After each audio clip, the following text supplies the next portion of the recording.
Right. हमारे समय में ना मेट्रो था, ना ये एसी बसेस थी, ना ही कैब का सिस्टम था। ब्लू लाइन बसेस थी जो बहुत ही गंदी बसेस होती थी, जो चलती ही नहीं थी।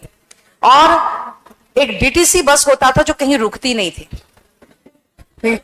वो इनफैक्ट बस स्टॉप्स पे भी नहीं रुकती थी।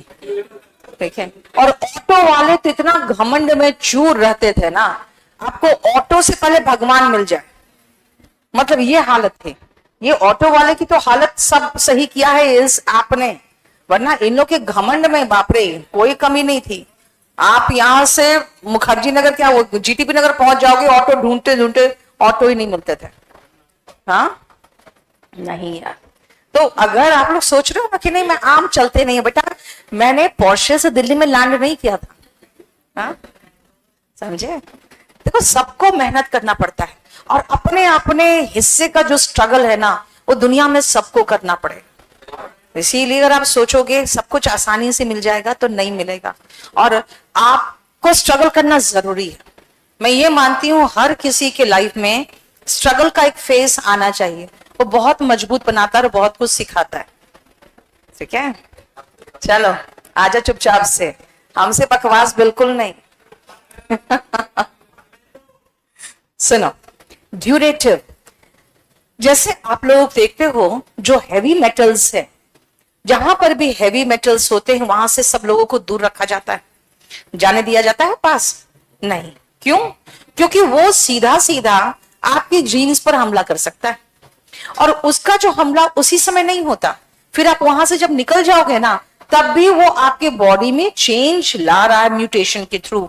That means heavy metals have durative effect.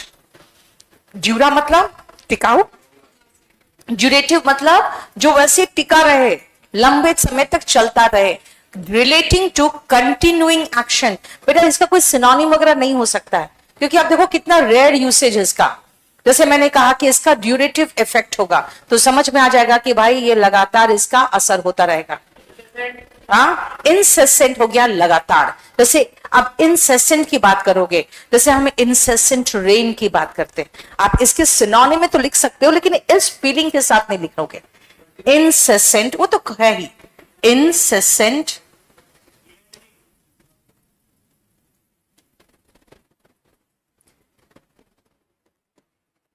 Continuing तो लिखा हुआ है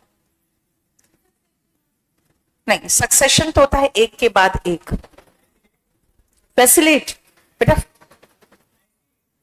स्पेलिंग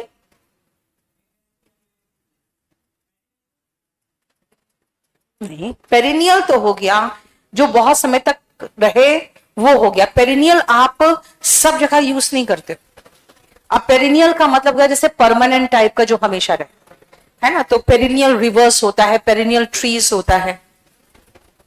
इंसेसेंट हो गया, कंटिन्यूइंग दिया है, आप कंटिन्यूअस लिख सकते हो।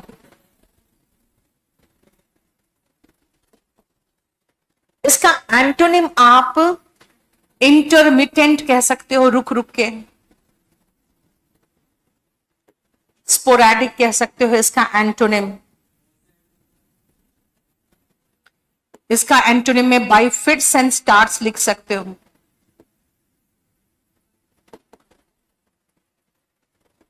यानी रुक रुक के। इंसेसेंट का मतलब लगातार, इंटरमिटेंट मतलब रुक रुक के, ड्यूरेटिव का।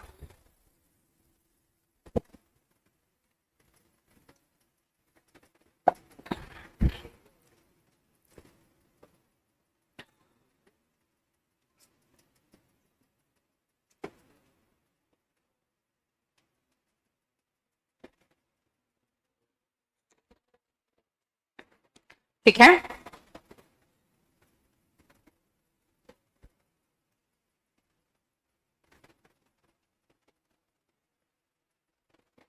नेक्स्ट आओ इंड्यूरेट।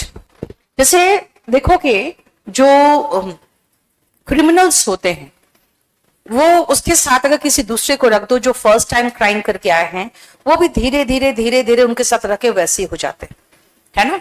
तो ड्यूरा मतलब लॉन्ग टाइम, उन पर जो लॉन्ग टाइम उनका असर पड़ता है ना वो भी हार्डेंड हो जाते हैं। देखो इंड्यूरेट का मतलब क्या है, इसका मतलब फिजिकली और मॉरली हार्डेंड। इसका सिनोनिम में इन्योर्ड लिखोगे। हार्डेंड तो है ही, हार्डेंड तो लिखा हुआ है।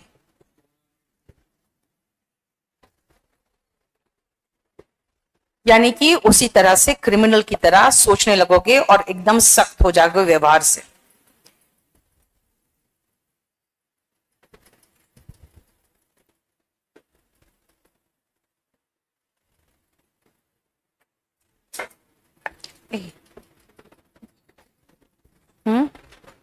सुनो ना, ये जरा निकालना और लगाओ तो इसको।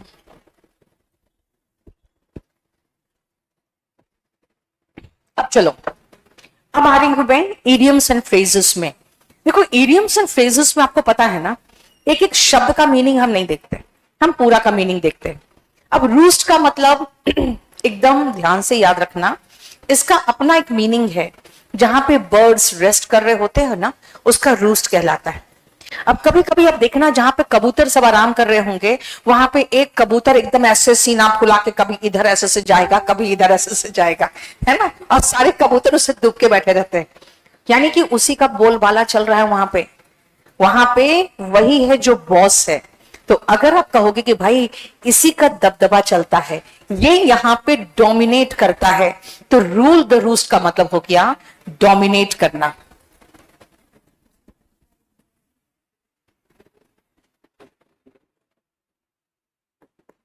इसी पर डोमिनेट करना।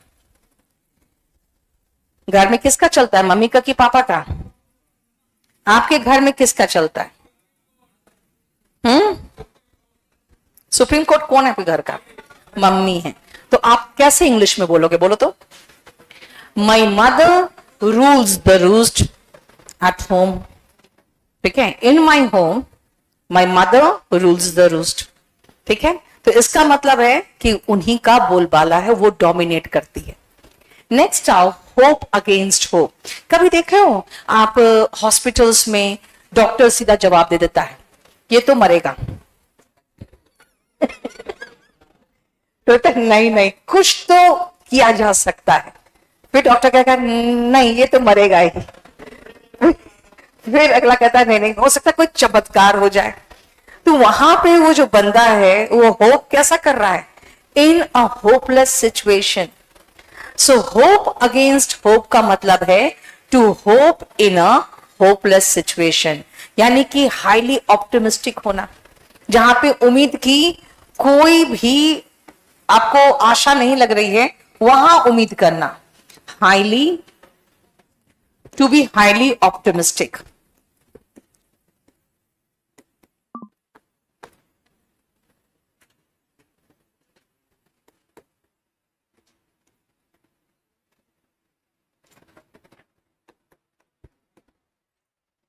किसने कहा डॉक्टर ऐसा नहीं बोलता? बोल देता है। डॉक्टर्स के लिए वो बस एक खेल से बेटा, ठीक है ना, बोल देता है और धड़ाक से बोल देता है और एकदम नियर एंड डियर वन के सामने बोल देता है। एथिक्स के खिलाफ होता है लेकिन वो बोल देते हैं। ले जाओ इन्हें तो अलग बात है। अब देखो जैसे मेरी सिस्टर, वो गायनेकोलॉजिस्ट है, ठीक है। अब वो कहाँ गायनेकोलॉजिस्ट है, बिहार में। वहां पे तो जैसे तैसे कोई डॉक्टर को पीट के निकल जाता है। अब वहां पे क्या सिस्टम है ना, कि महिला जब एकदम नीली ना पड़ जाए तब तक वो हॉस्पिटल लेके नहीं पहुंचते थे, कि एकदम मरने मरने पर हो रही है तो हॉस्पिटल लेके पहुंचे हैं। अच्छा, अगर हॉस्पिटल में कुछ हो जाए ना, तो फिर हॉस्पिटल में तोड़फोड़ मचा के 2-3 लाख रुपया उनको वहां से ऐंठने के तरीके उनको पता है। तो इसीलिए जब उनके पास आते थे ऐसे केसेस, तो कहती थी कि नहीं, इनको अब सीधा पटना या कहीं और रेफर कर रहे हैं, यहाँ पर इनका इलाज नहीं हो सकता। क्योंकि उनका कहना है कि हम कोशिश कर सकते हैं लेकिन इन लोगों का कोई ठिकाना नहीं, इन लोग के लिए बहु कुछ नहीं, ठीक है। अब वो लाए हैं, अगर कुछ हुआ तो इनके लिए 3-4 लाख रुपया कमाने का एक आसान तरीका है। तो ये तो मैं दूसरा तुम जो कह रहे हो एथिक्स के खिलाफ है, बाहर ले जाओ कहीं और, वो अलग चीज है। लेकिन जब डॉक्टर्स को कई बार होता है कि सही बताना जरूरी हो जाता है, तो आपको वो they don't want you to hope against hope, ये समझो ध्यान से। They don't want you to hope against hope.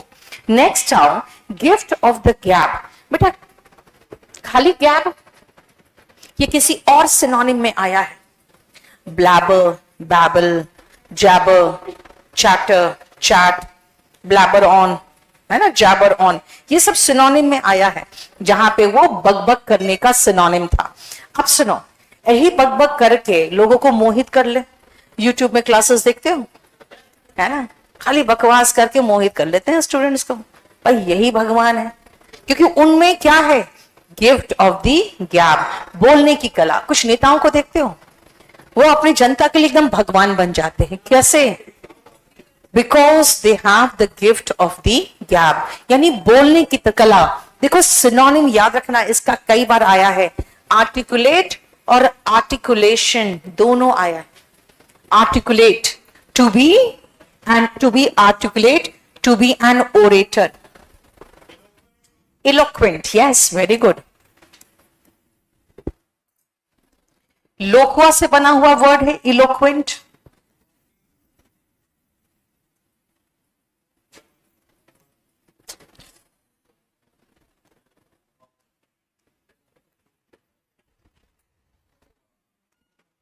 अच्छा वक्ता। It below the, ए कितना हंसते हो, हाँ क्या हो गया, इतनी खुशी किस बात की, हाँ क्या हो गया? अरे तो 2 बजे का 2:30 बजे करो, जब खत्म नहीं हुआ तो मैं क्या करूं? इसका जो सेकेंड क्लास से कह रहा है, ए जो इसके बाद का क्लास है वो 2:30 बजे होगा, क्योंकि अभी खत्म ही नहीं हुआ तो मैं क्या करूं? अच्छा next, hit below the belt. ध्यान से सुनना बेटा, आपने महाभारत देखा था? महाभारत में जब दुर्योधन को भीम गदा से मारना शुरू किया तो बलराम इस बात पे ऑब्जेक्शन किया कि तुम इस भाग पर, यानी कि बेल्ट के नीचे का जो भाग होता है, जंघा पे वार नहीं कर सकते हो, क्योंकि ये मल्लयुद्ध के खिलाफ है। ये जो होता है ना द्वंद्व युद्ध जो होता है, उसके नियम के खिलाफ है। द रीजन इज, जब आप किसी से लड़ाई करते हो तो प्रॉपर तरीके से लड़ोगे तो आपकी शक्ति का टेस्ट होगा। कोई आपके कमजोर अंग पे वार कर दे तो एक ही बार में बंदा धराशायी हो गया, खत्म मामला। तो कहते हैं कि कमजोर पक्ष पे वार करना is to hit below the belt. जैसे कंपटीशन में भी कई लोग क्या करते हैं ना, दूसरों का निकाल लेते हैं कि हाँ इसने टेंडर कितना में भरा, तो उससे कम में टेंडर भर देते हैं। तो इस तरह का जो कंपटीशन होता है वो क्या होता है, हिटिंग बिलो द बेल्ट। इसका मतलब हो गया to be mean and unfair. ठीक है, नहीं नहीं नहीं, इसमें होता है गलत तरीके से प्रतिस्पर्धा करना। आप ऐसे फील करो ना, हिट बिलो द बेल्ट, यानी आप किसी के साथ रेसलिंग कर रहे हो या बॉक्सिंग कर रहे हो। If you hit below the belt तो एक ही बार में खत्म। ठीक है, यानी गलत तरीके से आपने उसमें जीता है, आप वो फील करो। हॉल का एग्जैक्ट मीनिंग है घसीटना। अब आप कहोगे कोल के ऊपर घसीटना, नहीं। एडियम का मीनिंग तो मैंने कहा अलग मीनिंग देता है। इसका मतलब डांटना, बुरी तरह से डांटना। इसका सिनोनिम दिया है सारा मैंने, स्कोल्ड, चाइड, एडमॉनिश, चैस्टाइज, रेप्रिमांड, रिब्यूक, रिबफ। और बताओ,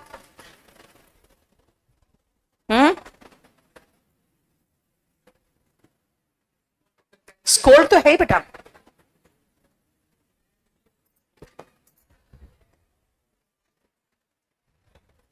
डांटना, स्कोल्ड। एक सेकेंड बेटा, एक तो होता है ना इडियम, एक और है टेक टू टास्क।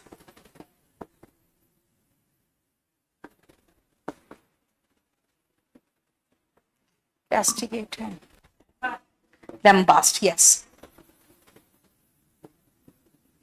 ट्रेड्यूस भी होगा फिर तो, लैम्बास्ट और ट्रेड्यूस एक जगह होगा। मेरा फोन दो। अपग्रेड, हाँ upgrade,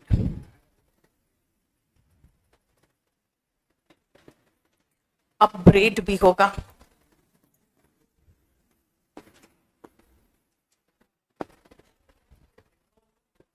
reproach, yes.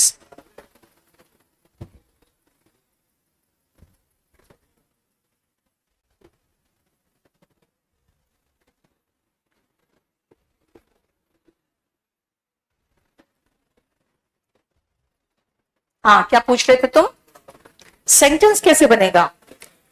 My mother hauled me over the coals, she took me to task. देखो, इडियम बनाना है तो उसके अकॉर्डिंग चलेगा। अच्छा, नेक्स्ट विल। बेटा, विल का मतलब होता है इच्छा। विल, दृढ़ इच्छा शक्ति। If you want to succeed in life you should have an iron will, यानी कि स्ट्रॉन्ग डिटर्मिनेशन दिया हुआ है।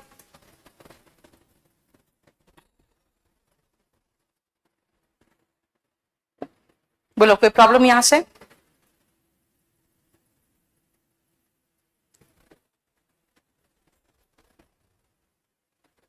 Rule with an iron fist.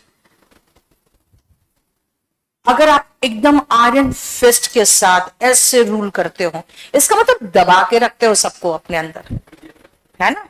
तो बेटा, ये सब वर्ड यूज होता है जहां पे डिक्टेटरशिप चल रहा है ना? जैसे इन नॉर्थ कोरिया कौन है? किंग जोंग है ना? वो क्या करता है? He rules with an iron fist. To rule with an iron hand, और iron fist का मतलब एकदम दबा के।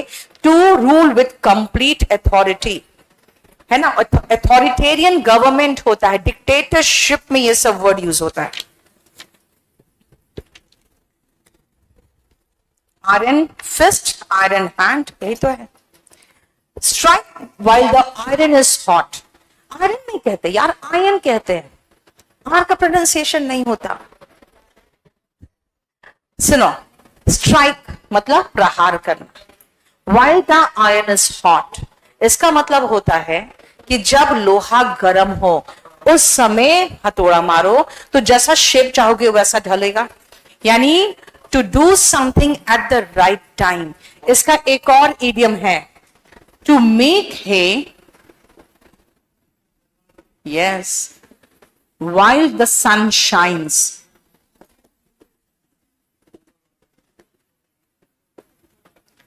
To make hay while the sun shines।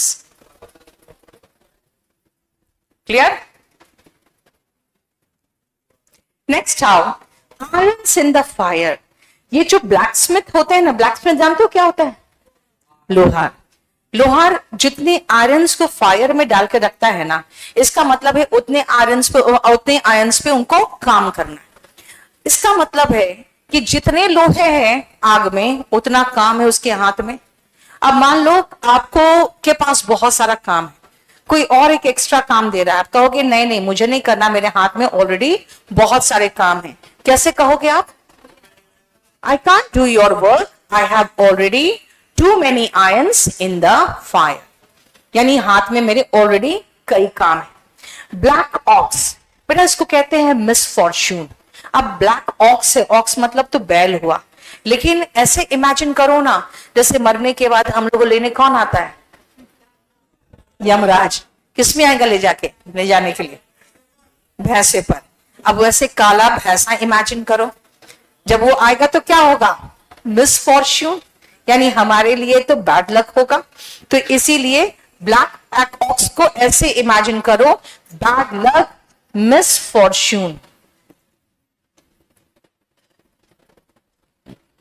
इसका एंटोनिम होगा जैकपॉट।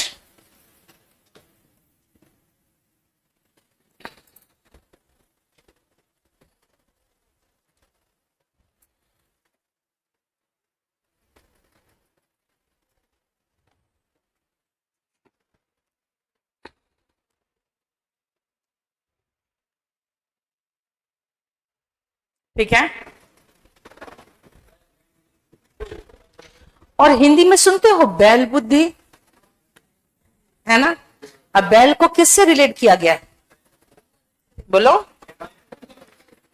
मूर्ख से। तभी तो कहते हैं बैल बुद्धि। अब ऐसे याद रखो ना, डम ऑक्स, डम का मतलब गूंगा और ऑक्स का मतलब ऐसे ही बैल। क्लास में कुछ बच्चों को देखते थे एकदम चुपचाप बैठे रहते थे, ना कोई जवाब देना ना कुछ बोलना। नहीं, हमारे क्लास में तो होते थे ऐसे बच्चे।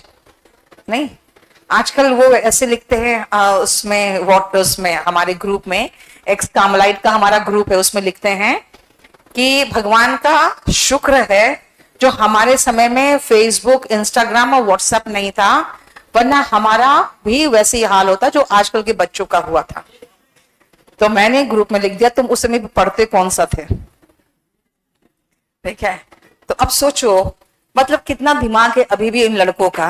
वो मेरे घर में गया मेरे भैया से शिकायत करने के लिए कि देखो नीतू ने ऐसे लिख दिया ग्रुप में। अब मेरे भैया क्या करेंगे, हाँ, वो तो मन ही मन हंसेंगे कि कितना ये सही में डम ऑक्स आज भी है। देखो डम ऑक्स का मतलब क्या हुआ, बैल बुद्धि। लड़के ऐसे ही होते हैं permanent, man will be man, वैसे ही रहेंगे permanent. Stupid, nincompoop, fool, dolt, moron, nitwit, idiot, simpleton, childish, childish, silly।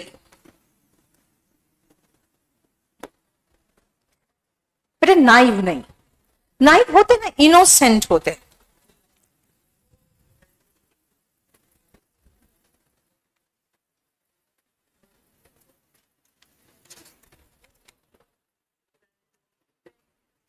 आज का मॉक टेस्ट का वो कैब भी करा देना, वो कैब तो आसान था आज के मॉक टेस्ट का, हाँ? ठीक था ना, आज का मॉक टेस्ट तो ठीक था, कोई इश्यू तो नहीं। नहीं, लास्ट मोमेंट में मैं देख लेती हूँ, एक बार फाइनल प्रूफ रीडिंग में देख लेती हूँ, अगर कुछ रह जाए तो बता देना मुझे, ठीक है। मैंने इन लोगों को वार्न कर रखा है, मॉक टेस्ट बिना मेरे प्रूफ रीडिंग का नहीं जाएगा। मैं खाली इंग्लिश का प्रूफ रीडिंग करती बेटा, बाकी का नहीं। तो बाकी का भी अगर कभी कुछ आए तो बता देना। क्या बदमाशी कर दिया, लिया ही नहीं, क्यों, तुम लेट दिए होगे इसीलिए। हाँ तो लेट, लेट का मतलब लेट ऐसे ही होगा बेटा वहां पर, है ना। कहो कि आप तो गेट तक पहुंच गए थे, गेट बंद कर दिया, ये स्टाफ बदमाश है, ठीक है। बस हम देने ही वाले थे, उसे लिया नहीं, ये स्टाफ बदमाश है।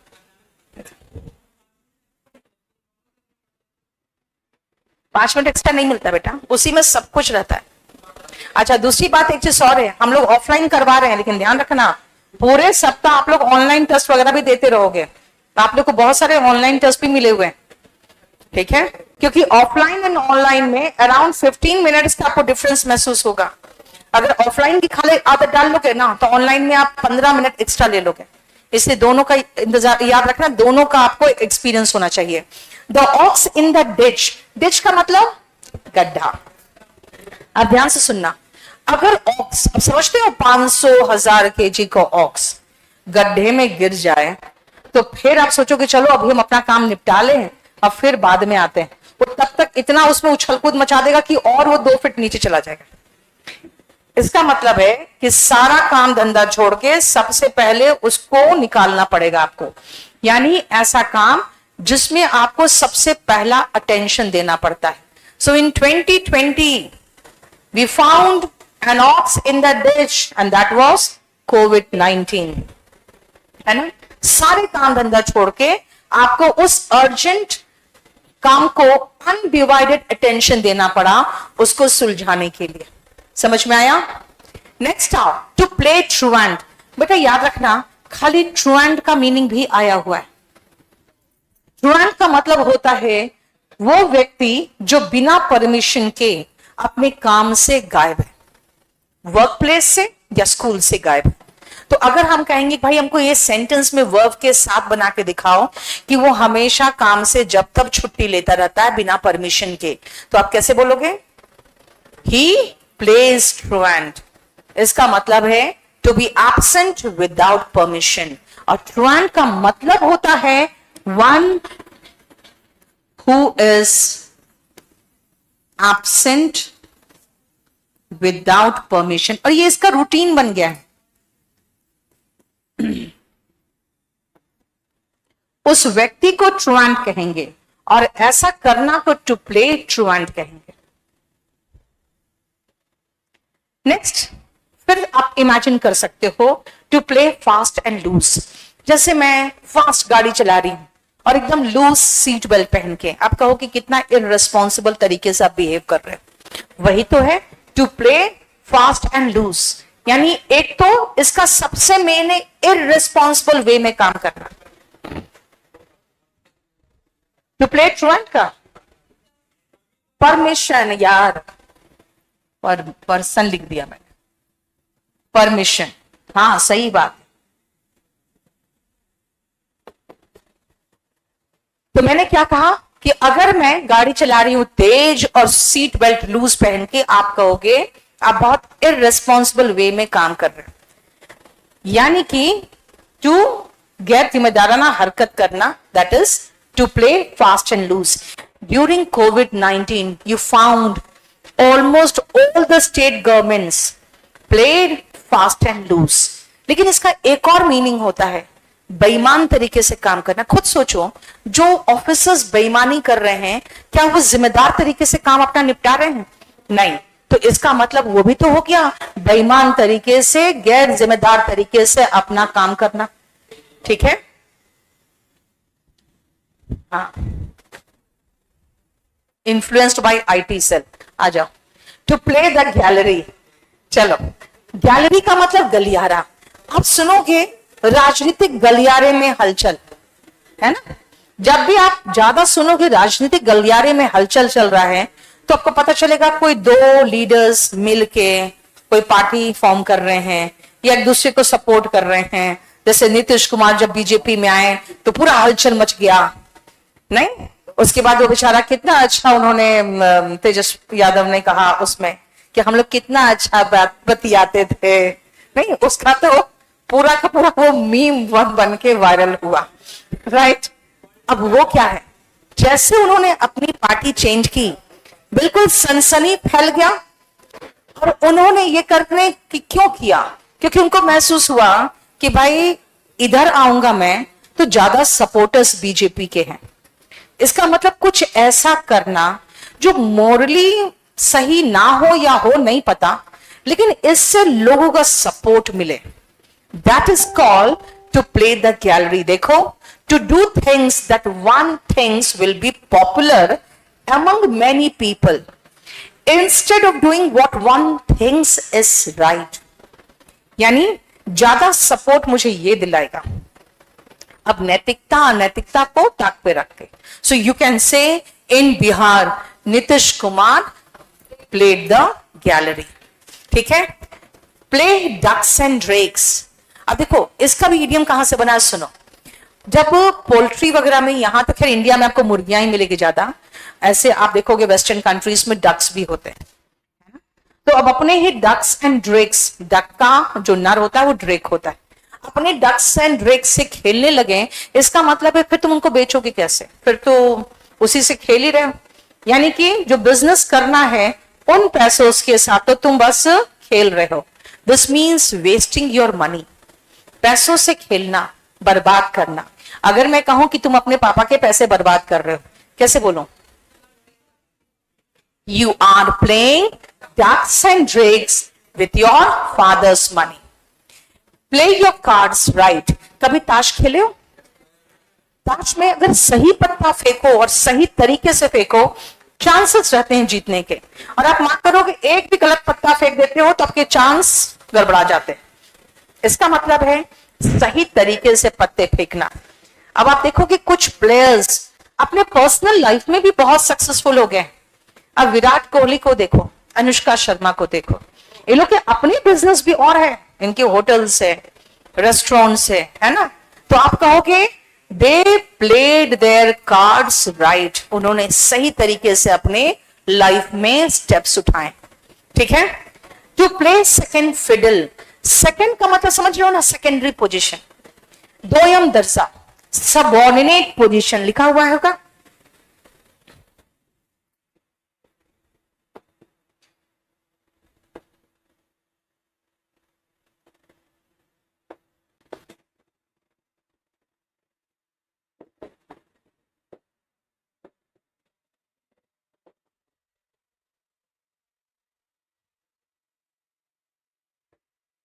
टू प्ले ट्रुएंट का है ना, एक ईडियम लिख लेना। और अभी मुझे याद आया, इसका एक और इडियम था, French leave.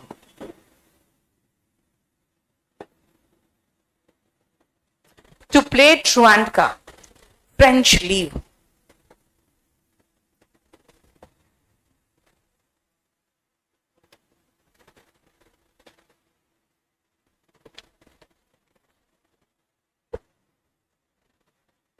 And to play fast and loose का एक इडियम लिखना, to cut corners. To cut corners.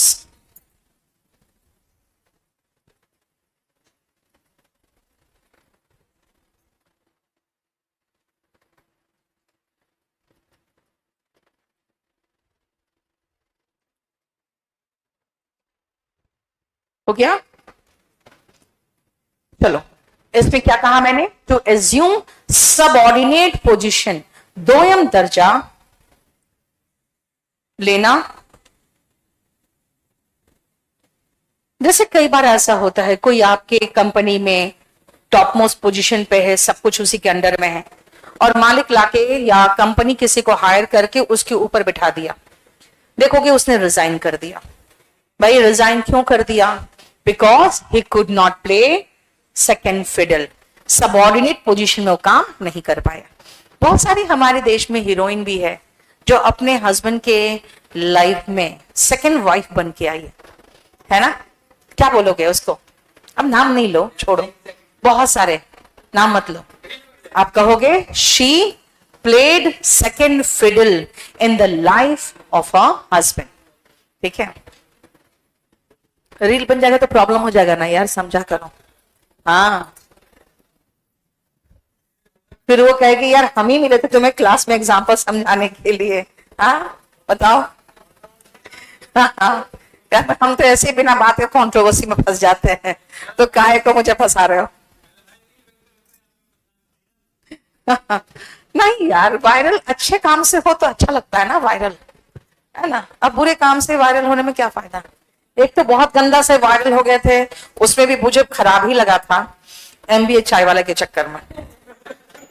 सबसे पहले मैंने ही उसका बोल दिया था कि भाई चाय के लिए आपको फ्रेंचाइजी लेने की जरूरत थोड़ी होती, चाय की टपरी के लिए। ठीक है, उस समय मुझे काफी गालियां पड़ी थी क्योंकि उसके बहुत फैन फॉलोइंग थे, है ना?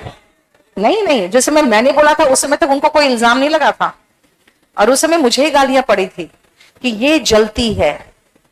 फिर उसमें नीचे कमेंट था, ये मोटी कौन है? फिर एक कमेंट था, इसे कभी अपने, मैंने कहा था ना कि उसके पूरे साल का टर्नओवर ही 4 करोड़ का है। ठीक है, तो फिर उसमें था कि इसने कभी 4 करोड़ रुपए देखे भी अपने लाइफ में, पूरे लाइफ में। बहुत गालियां पड़ी थी। हाँ, बहुत अच्छे से पड़ी थी। उसके बाद उसके फ्रेंचाइजी ओनर्स ने जब उस पर इल्जाम लगाया तो बात फिर अलग हो गई। हाँ, अलग पांडे के शादी में यार मैं थी, हमारे एक दो स्टाफ थे, बगल में मयंक खड़ा था, और मयंक कहता है मैडम पीछे एमबीए चाय वाला, हमने भाग लो। जैसे मैं मुड़ी हूं, हेलो मैम, बड़े अच्छे से मिला। ओ सही में वो बिजनेसमैन है, सही बिजनेसमैन है। तुरंत मेरा फोन लिया, अपना नंबर डायल किया, और उसके बाद अपने नंबर में सेव किया नीतू मैम केडी कैंपस। मैंने कहा अरे मतलब ये पूरा का पूरा एकदम पता लगा के रखा है कि ये है कौन, क्योंकि उस समय तक उस पर इल्जाम लगाने वाला सिर्फ एक बंदा था, वो मैं थी, तो उसको वो एंजॉय कर रहा था। ठीक है, बाद में वो परेशान हुआ बेचारा जब चारों तरफ से घेर लिया गया। तो नहीं, आई नेवर मेंट कि उसको कोई प्रॉब्लम हो, लेकिन हो गया। हाँ, तभी तो भी मना किया, नाम मत लो, नहीं तो किसी का नाम लोगे उसके बाद फिर यही चीज होगा कि उनका नाम ले लिया। Throw down the gauntlet. बेटा गॉन्टलेट क्या, ध्यान से सुनना, जो पूरा यहां तक देखोगे, जब आप सैनिकों का देखोगे, पुराने सैनिकों का पिक देखोगे, तो देखना वो लोहे के दस्ताने पहने रहेंगे यहां तक, क्योंकि तलवार से जब लड़ते थे ना, तो तलवार अगर हाथ में लगा तो हाथ ही कट जाएगा, तो लोहे के दस्ताने होते थे यहां तक, बिल्कुल बुने बुने टाइप के, जैसे होते थे ना जंजीरों के बने हुए, है ना? तो जब एकदम आगे सामने एक दूसरे के, बंद करो इसको, एक दूसरे के सामने नजदीक आ जाए दो सैनिक या दो योद्धा, तो अब एकदम नजदीक आ गए हैं, तो फिर कैसे, तलवार के लिए तो स्पेस चाहिए, तो वो क्या करते थे, फिर तलवार को फेंकते थे और गॉन्टलेट को निकालते थे और उसको फेंकते थे। अब उसके बाद मल्लयुद्ध शुरू होगा। तो थ्रो डाउन द गॉन्टलेट, जैसे कोई थ्रो करता था गॉन्टलेट, इसका मतलब होता था कि वो चैलेंज कर रहा है, आ जाओ। To throw down the gauntlet का मतलब है to challenge. And to pick up the gauntlet, बेटा ये खाली आप इमेजिन करोगे कि किसी ने थ्रो डाउन किया तो अगले ने उसको पिक कर लिया, इसका मतलब ही हाँ, चैलेंज स्वीकार। जैसे कई बार देखोगे कोई लीडर दूसरे को चैलेंज करता है कि आओ डिबेट में, किसी भी चैनल में आ जाओ, डिबेट में, ओपन पब्लिक प्लेटफॉर्म के डिबेट में आओ। So this time also Rahul Gandhi through down the gauntlet, है ना। वो सुप्रीम कोर्ट के जज थे शायद, उन्होंने ये रखा था, क्योंकि आप देखोगे ना इंग्लैंड अमेरिका में दोनों जो प्रेसिडेंट बनने के लिए जो कैंडिडेट्स होते हैं, उनके साथ, उनके बीच में लास्ट में डिबेट होता है। तो एक जो चुनौती देगा, he throws down the gauntlet, और जो दूसरा उस चुनौती को स्वीकार करेगा, तो आप कहोगे so and so picked up the gauntlet, put one's foot down. कभी देखते हो एकदम अपने पापा गुस्से में एकदम कहते हैं, यहां मैं हूं बाप, इस घर में सिर्फ एक बाप होगा और वो मैं हूं। वो अपनी अथॉरिटी असर्ट करते हैं कि बेटा तू बेटा है, बाप मैं हूं। उसका मतलब है टू असर्ट फॉर्मली। मैं पिक्चर जाना चाहता था, I wanted to go to the theatre, but my father put his foot down, यानी उन्होंने असर्ट किया फॉर्मली, यानी कि नहीं जाना है, नहीं जाना है, बस नहीं जाना है। असर्ट फॉर्मली का मतलब होता है जो मैंने कह दिया सो कह दिया, उसको कोई नहीं काट सकता। डैम स्क्विब, स्क्विब का मतलब क्या है देखो तो, फायरवर्क का मतलब क्या होता है, पटाखा, और डैम का मतलब गीला। अब तो गीला पटाखा होगा तो करेगा फुस, खत्म, है ना। ऐसे कभी कभी आप लोग आते हैं स्टेज पर परफॉर्मेंस देने के लिए, फुस, खत्म, ठीक है। तो मैं कहूंगी कि भाई वो परफॉर्मेंस देने आया, but he was a dam squib. इसका एक और इडियम बताया था, बताओ तो क्या, टू लीव पुअर इंप्रेशन, किसका था, हाँ वो तो अलग हो गया, वो एक अलग है, हमने पहले भी आपको दिया है इसका, कोई बोलो।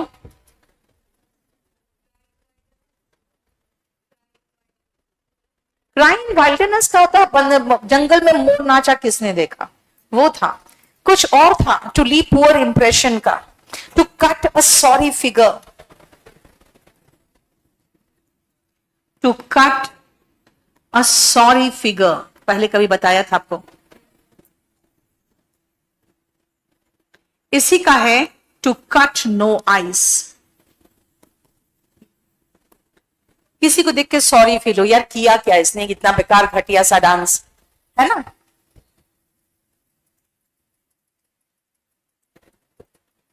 दो पेन,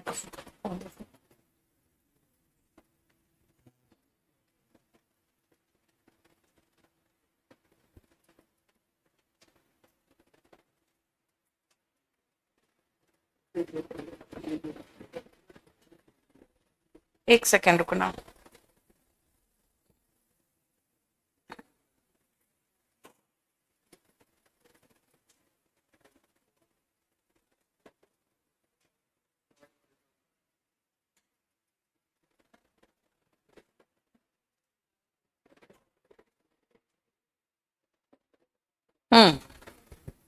लो, इसका एंटोनिम होगा to bring the house down.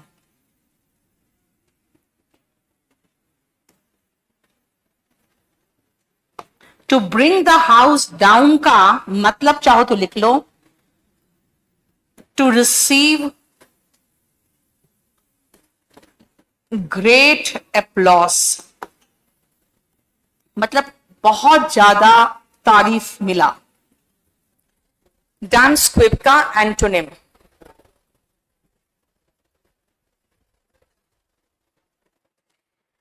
ठीक है, बेसिक क्लियर करने के लिए कोई कोर्स उपलब्ध है बेटा? बेसिक आप स्पोकन से क्लियर करो। अच्छा, मैं आपसे मिला था अयोध्या में, ओके, प्रिंस, यस, 4-5 स्टूडेंट आए थे मिलने के लिए अयोध्या में। ये 2 दिन छुट्टी हुई थी ना, तो मैं अयोध्या भाग गई थी। वहां पे मुझे लगता है अयोध्या में कम से कम 50 लोग मिले होंगे जो जानते थे,